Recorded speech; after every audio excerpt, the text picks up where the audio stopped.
लाल चुनरी ले अवनी बजरिया से, पान पाता मंगवनी पनघरिया से।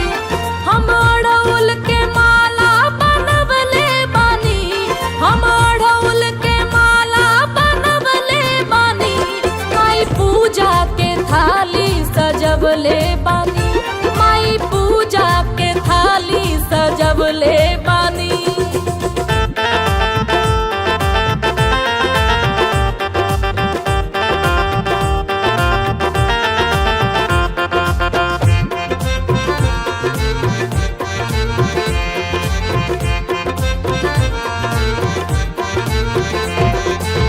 गैया के घिउआ से दिउआ जरवनी, भोगवा लगाई हलवा पूड़ी बनवनी।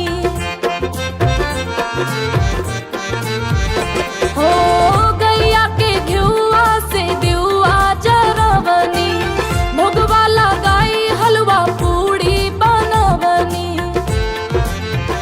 हम चौका चननिया पुरवले बानी, हम चौका चननिया पुरवले बानी। माई पूजा के थाली सजवले बानी, माई पूजा के थाली सजवले बानी।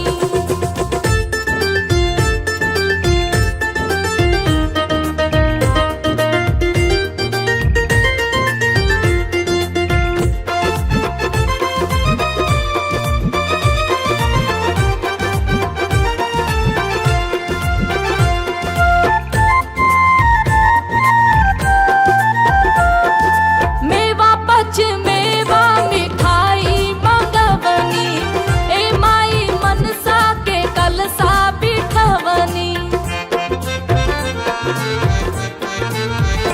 हो मेवा पच मेवा मिठाई मंगवनी, ए माई मनसा के कलसा बिठवनी। कब अइबू नजरिया गड़वले बानी, कब अइबू नजरिया गड़वले बानी। माई पूजा के थाली सजवले बानी, माई पूजा के थाली सजवले बानी। लाल चुनरी ले अवनी बजरिया से, पान पाता मंगवनी पनघरिया से। लाल चुनरी